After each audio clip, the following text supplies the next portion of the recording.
warahmatullahi wabarakatuh. Innal hamdalillah nahmaduhu wa nasta'inuhu wa nastaghfiruhu wa na'udzu billahi min shururi anfusina wa min sayyiati a'malina. Man yahdihillahu fala mudilla lahu wa man yudlil fala hadiya lahu. Asyhadu an la ilaha illallah wahdahu la syarika lahu wa asyhadu anna Muhammadan abduhu wa rasuluh la nabiyya ba'dah. Allahumma salli wa sallim wa barik tasliman katsira ala nabiyyina Muhammadin sallallahu alaihi wasallam wa ala alihi wa ashabihi wa man tabi'ah wa mawalah. Masyarul hadirin as-salihin, al-hadirat as-salihat, jamaah kajian rutin at pagi Masjid At-Tanwir, pimpinan pusat Muhammadiyah rahimakumullah. Alhamdulillah pada kesempatan pagi hari ini Allah SWT masih berkenan memberikan kepada kita nikmat taufik dan hidayah dan nikmat untuk bisa hadir di majelis ilmu. Sebagai warga Muhammadiyah, pengikut Nabi Muhammad SAW, dan sebagai pengikut Ibunda Aisyah radhiyallahu anha, maka tentunya kita ingin meneladani kedua sosok tokoh tersebut, di mana Rasulullah memberikan sebuah wasiat bagi orang-orang yang ingin mengikuti beliau untuk melazimkan duduk dia di majelis ilmu dengan memberikan keutamaan yang besar. Sebagaimana disebutkan dalam hadis Nabi Muhammad SAW, "Ma jalasa qaumun fi baitin min buyutillah yatluna kitaballah wa yatadarasuna fima bainahum illa nazalat alaihimus sakinah wa ghasyiyatuhumur rahmah wa huffatilhumul malaikah wa dzakarallahu fi man indah." Dan tidaklah duduk suatu kaum fi baitin, di rumah, min buyutillah, dari rumah-rumah Allah yang lain, yatluna kitaballah, mereka membaca kitabullah, wa yatadarasuna fima bainahum, dan mereka mempelajari apa yang ada di dalamnya, illa nazalat alaihimus sakinah, kecuali akan turun ketenangan dalam diri mereka, wa ghasyiyatuhumur rahmah, dan mereka akan diliputi oleh kasih sayang Allah, wa huffatilhumul malaikah, dan mereka akan dikelilingi oleh para malaikat, wa dzakarallahu fi man indah, dan namanya akan disebut-sebut di hadapan Allah Azza wa Jalla. Dan beruntunglah kita alhamdulillah sebagai warga Muhammadiyah meramaikan Baitullah, rumah-rumah Allah. Karena kalau bukan kita, siapa lagi yang akan meramaikan Masjid Muhammadiyah? Para hadirin hadirat rahimakumullah, pada kesempatan pagi ini izinkan kami dari Majelis Tabligh pimpinan pusat Muhammadiyah, karena di Majelis Tabligh itu juga ada divisi berkaitan dengan remaja dan juga keluarga. Nah, ini adalah tema yang ingin mengingatkan betapa asas bangunan keluarga dalam Islam itu menghadapi wacana-wacana. Nah, sekarang kita coba ingin melihat seperti apa pandangan Islam. Dan saya garis bawahi adalah pandangan Islam. Karena bisa jadi ada orang memberikan argumen tapi mungkin landasannya bukan Islam. Nah, maka sekarang kita coba lihat, kalau diskursus ini ditarik dalam pandangan Islam seperti apa?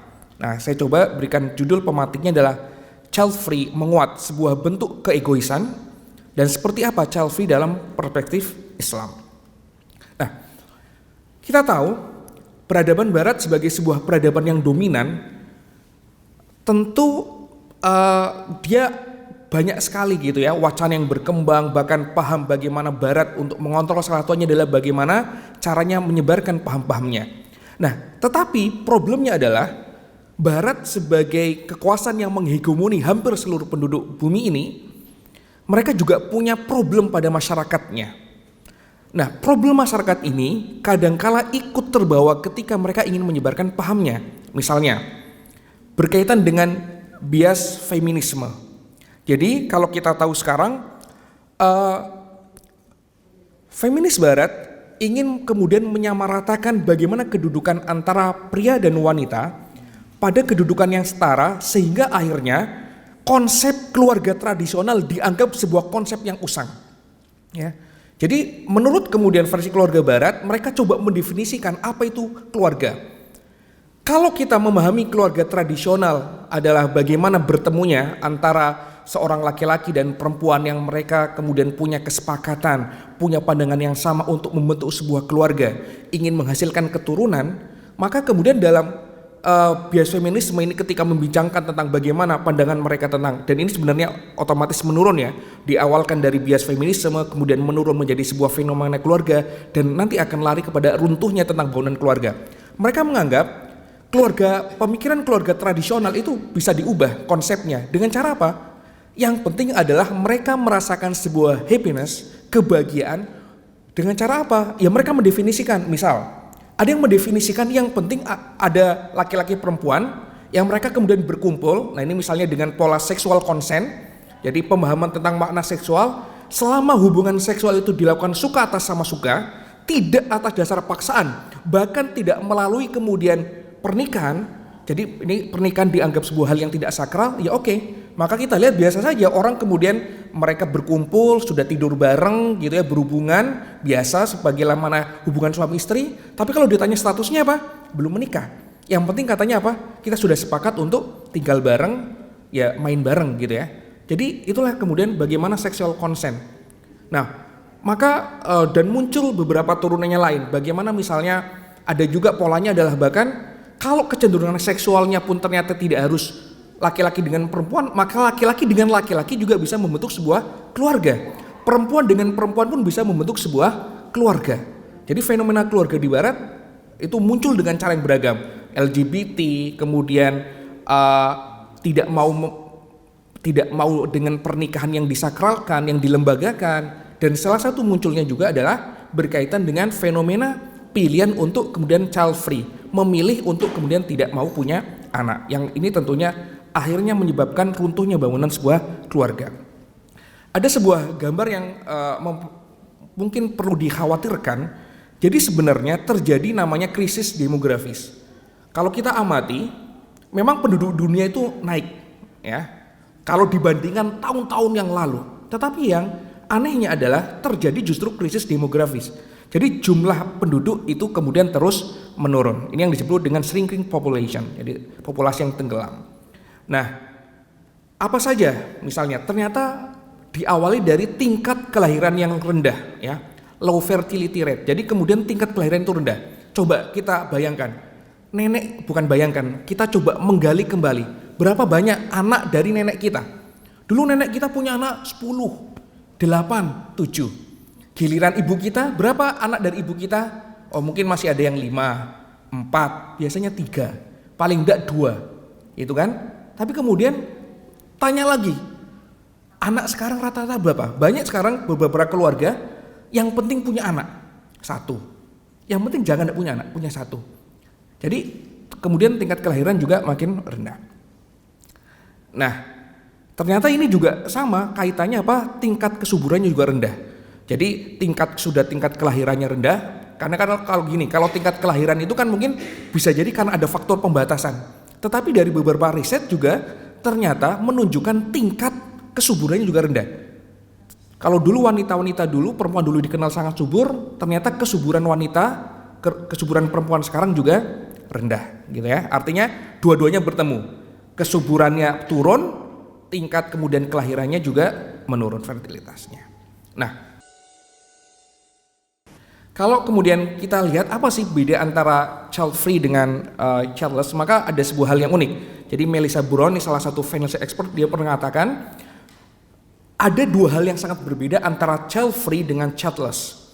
Ya, kalau child free ini adalah sebuah terminologi yang menunjukkan kemudian orang yang memang memilih untuk tidak mau punya anak. Berbeda dengan childless, yaitu yang memang orang menikah tetapi tidak punya anak. Bukan karena tidak ingin punya anak, tetapi memang dia mungkin berhasrat, tetapi kemudian Allah takdirkan belum punya anak. Gitu ya, itu ada beda antara child free dengan childless. Nah, jadi pernah di salah satu surat harian kabar dari Jerman, dia pernah mengatakan Land One Kinder. Jadi negeri tanpa anak. Ya, jadi Jerman pernah menurunkan sebuah headline tentang ada kekhawatiran juga di masyarakat Eropa, khususnya Jerman, akan muncul nanti namanya Land on a Kinder. Jadi negara tanpa anak, negeri tanpa anak. Karena melihat bagaimana tren pertumbuhan anak itu terus menurun. Jadi ternyata memang banyak negara yang mengkhawatirkan ketiadaan anak kecil.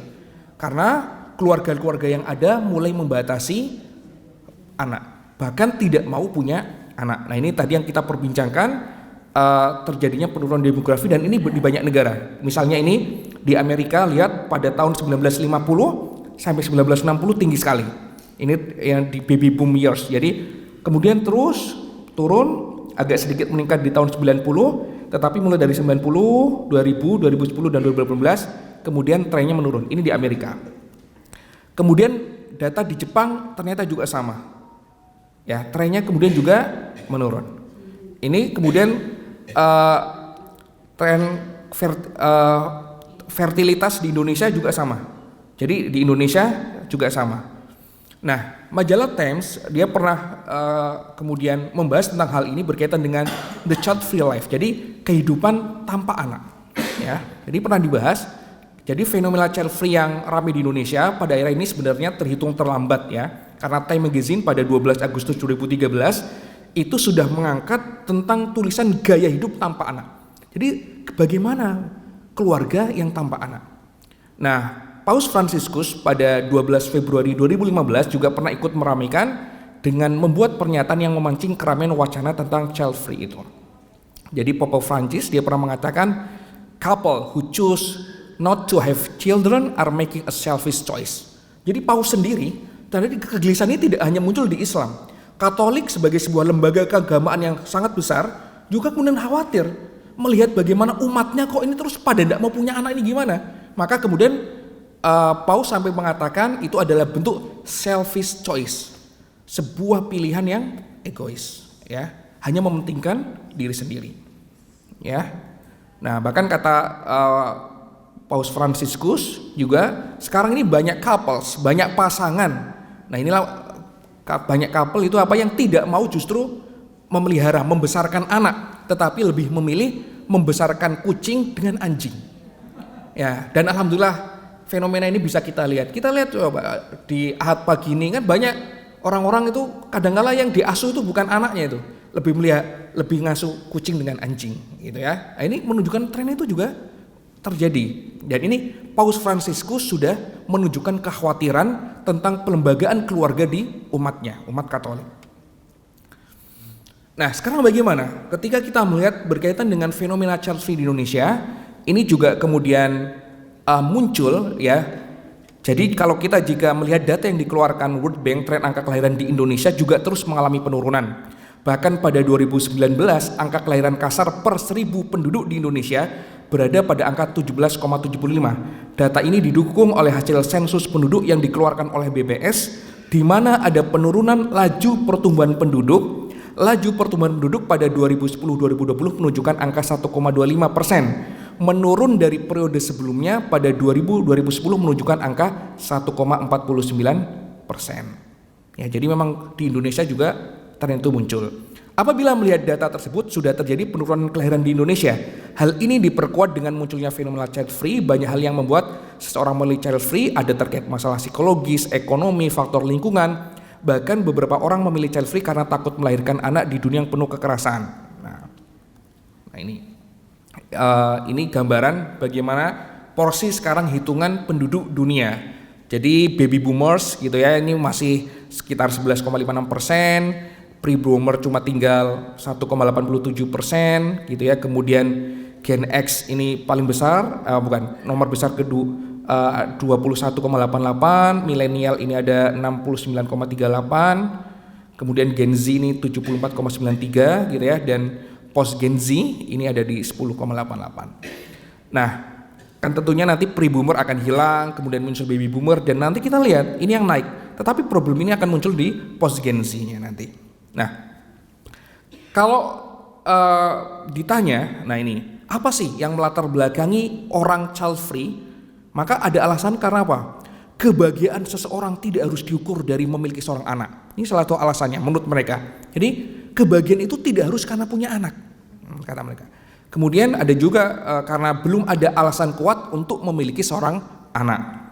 Kemudian yang ketiga, ada pengalaman traumatik, terlahir dari keluarga yang toksik, keluarga yang tidak sehat, sehingga takut untuk melahirkan anak. Ada juga problem terlahir dari keluarga miskin, sehingga takut jika punya anak dapat terjerumus ke dalam kemiskinan.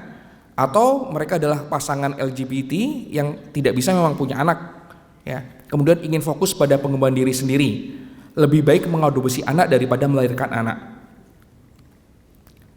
Nah, ada juga karena beberapa faktor pendorong keinginan child free, faktor lingkungan hidup, seperti banyaknya manusia merusak lingkungan karena sekarang ini sudah rusak, polusi, orang tidak bisa menghirup udara yang segar gitu ya. Kemudian jalanan rame gitu alasan mereka. Jadi bukan tempat lagi aman untuk anak.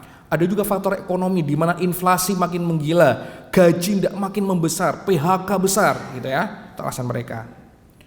Nah ini beberapa faktor. Nah, ini tadi kemudian sudah saya sampaikan. Jadi tentang child free itu sebenarnya kaitannya banyak. Ada berkaitan tadi paham-paham tentang feminisme dan liberalisme, yang dimana ini juga mulai menjangkiti, ya, yang mulai menjangkiti tentang pemahaman bagaimana seharusnya orang menjalin kehidupan. Nah ini tadi sudah saya sampaikan berkaitan dengan seksual consent. Sekarang sudah muncul orang-orang yang ketika ingin berhubungan seks ya tidak perlu melalui lembaga pernikahan, selama mereka saling suka, tidak ada unsur paksaan ya sudah, gitu ya.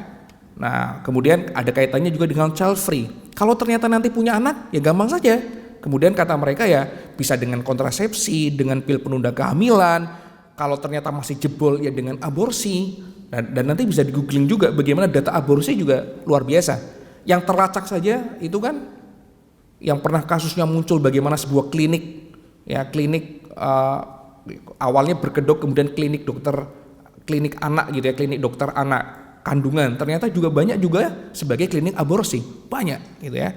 Nah ini kaitannya juga saling berkelindan gitu ya dengan mereka menggunakan tentang hak-hak perempuan seperti apa.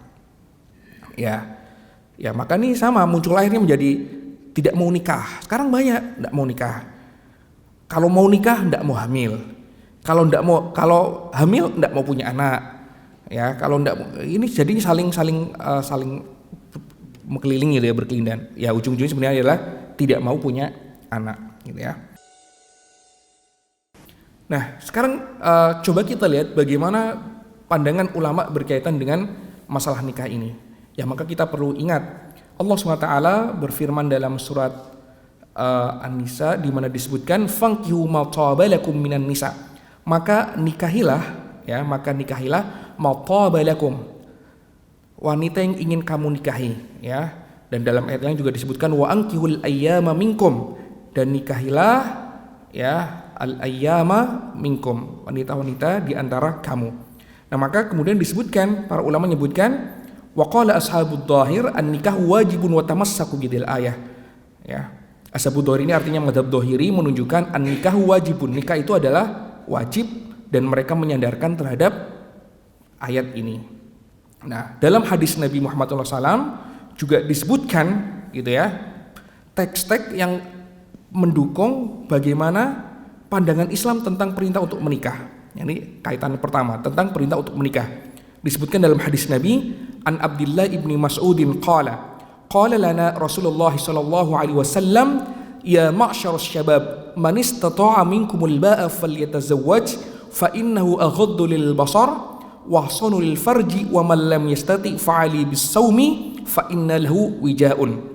Dari Abdullah bin Mas'ud, semoga Allah meridai kepadanya, disebutkan Rasulullah pernah bersabda kepada kami, wahai para remaja, wahai para pemuda, apabila kamu sekalian sudah mampu menikah, falyatazawwaj, maka menikahlah, fa innahu aghaddu lil basar, karena hal itu lebih aman untuk pandangan, wa ahsanu lil farji, dan lebih aman untuk kemaluan, wa man lam yasati, dan apabila belum mampu, fa'ali bis saumi, maka baginya hendaknya berpuasa, fa inna lahu wijaun, karena hal itu bisa menjadi perisai diri baginya.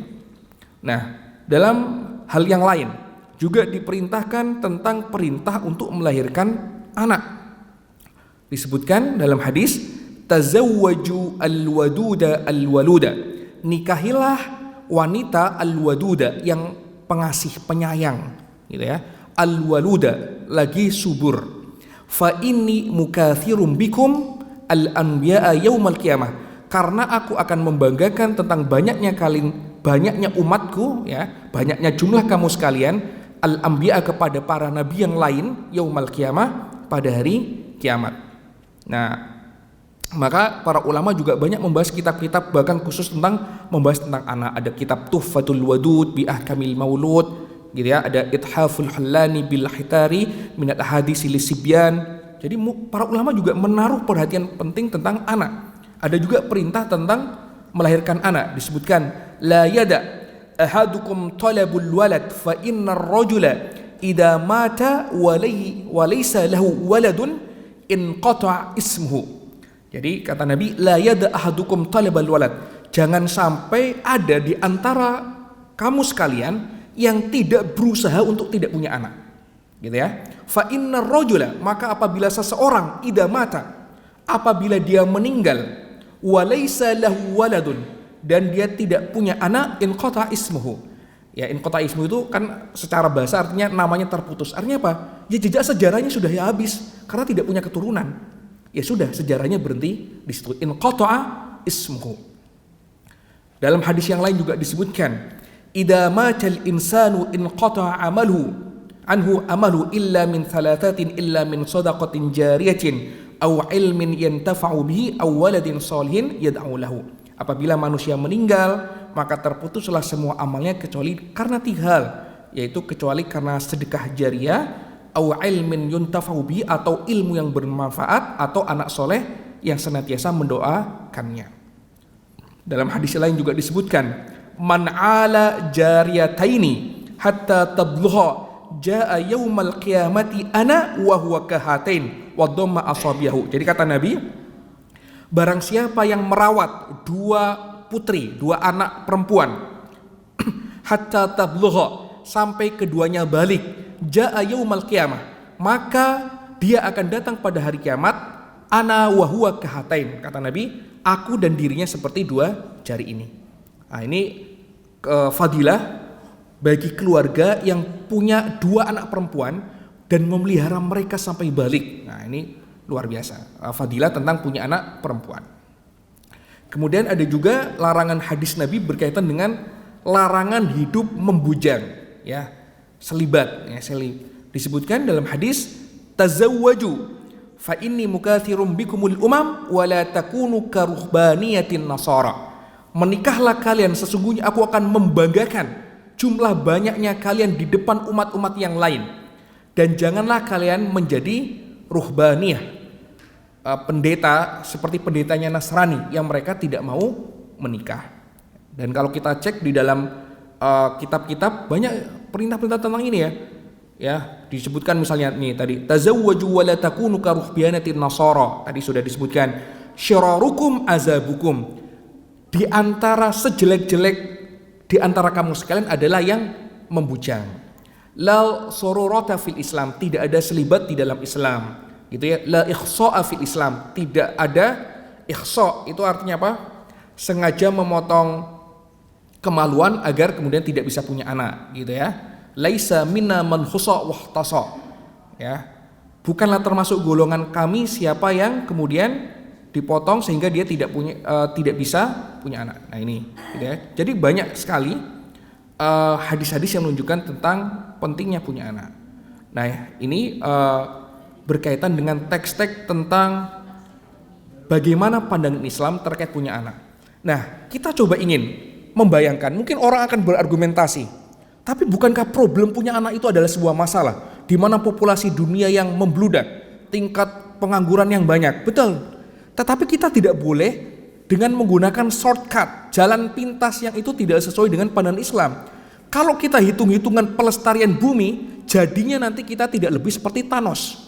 Nah, pernah nonton Thanos, ya? Kalau di film Marvel itu, kan Thanos itu kalau diukur dari niatnya, Thanos itu baik. Karena dia menganggap dunia ini sudah penuh kekacauan karena overpopulasi. Maka apa yang dilakukan Thanos? Menghilangkan setengah populasi. Kan gitu kan? Ya, masa kita mikirnya shortcut kayak Thanos gitu? Ya, kalau mikirnya hanya sekedar shortcut, ya kita bukan sebagai pemikir yang baik, bukan sebagai khalifah yang baik. Sama seperti kalau kemudian orang sekarang mengatakan, sekarang banyak sarjana nganggur. Apa shortcutnya? Tidak perlu sekolah, ya. Karena ujung-ujungnya sekolah terus nganggur, kan gitu. Artinya apa? Kita jangan menjadikan sebagai umat yang shortcut. Ada masalah, kemudian shortcutnya terus ini. Kemudian membuat punya anak belum tentu bahagia, shortcutnya kemudian tidak mau punya anak. Ngurus anak susah, shortcutnya tidak punya anak. Gaji tidak besar, shortcutnya tidak mau punya anak. Bukan itu ya pandangan seorang muslim yang baik. Kita tentunya harus kemudian membicarakan sebuah penyelesaian yang sifatnya komprehensif dan jangan lupa harus sesuai kemudian dengan pandangan Islam. Nah, maka nanti bisa dilihat bagaimana konsep tentang keluarga sakinah menurut pandangan Muhammadiyah yang dikeluarkan oleh Majelis Tarjih, bagaimana berkaitan dengan konsep tentang qaryah thayyibah, bagaimana konsep tentang gerakan jamaah dan dakwah jamaah. Itu kan polanya adalah berbasis keluarga. Ya, berbasis kemudian keluarga. Nah, nanti kita akan coba menyelami bagaimana kemudian konsep-konsep pembangunan keluarga yang baik. Karena punya anak yang tidak diurus adalah sebuah keburukan. Ya, itu benar. Tetapi tidak punya anak dan kemudian dengan hidup yang tidak terurus di bawah bimbingan Islam, tentunya itu adalah sebuah kemunduran yang lebih besar. Nah, mungkin ini sebagai sebuah pemantik saja diskusi pada kesempatan pagi hari ini. Nanti silakan bisa dicek banyak jurnal-jurnal terkait terhadap hal tersebut. Saya cukupkan. Aku qouli hada, astaghfirullah li wa lakum, nasrun min wafatun qarib. Wassalamualaikum warahmatullahi wabarakatuh.